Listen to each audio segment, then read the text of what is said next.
Hey guys, how's it going? I want to address something today that is a real common cause of concern for M35 owners, and that is oily exhaust, right? See, all the time people are asking questions about, why is there oil dripping out of my exhaust? Why is there oil dripping out of the connection of my turbo, and so on and so forth. Um, that is what's called wet stacking. It's almost never actually oil, and let me just kind of show you.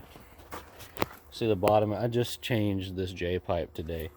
See the bottom of this exhaust here where there's, it looks like there's oil, right? Been coming out.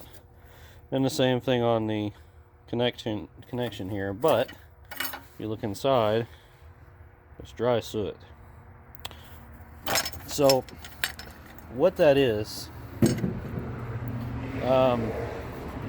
it's not oil.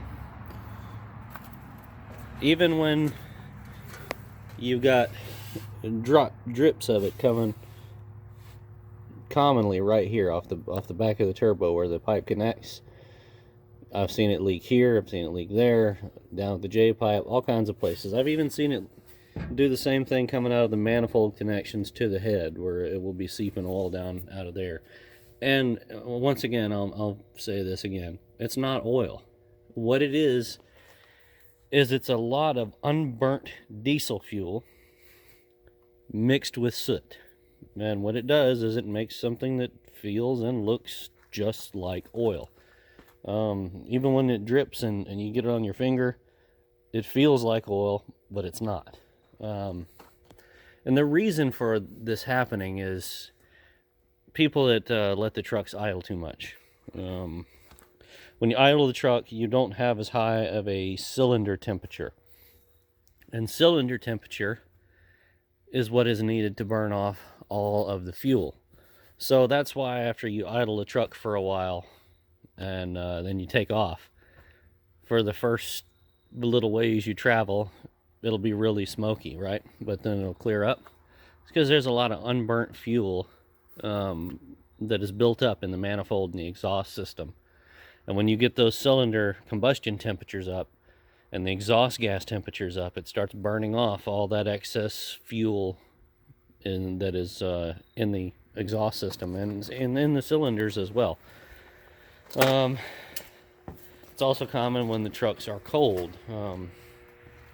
That's why they smoke when you first start them until they get warmed up, because the cylinder temperatures are not high enough to combust all the fuel that's in there, even at super high compression like the multi-fuel is, 22.5 to 1. It's just not quite enough. So the only way to fix that is stop idling the truck so much. Yes, it's an old diesel, right?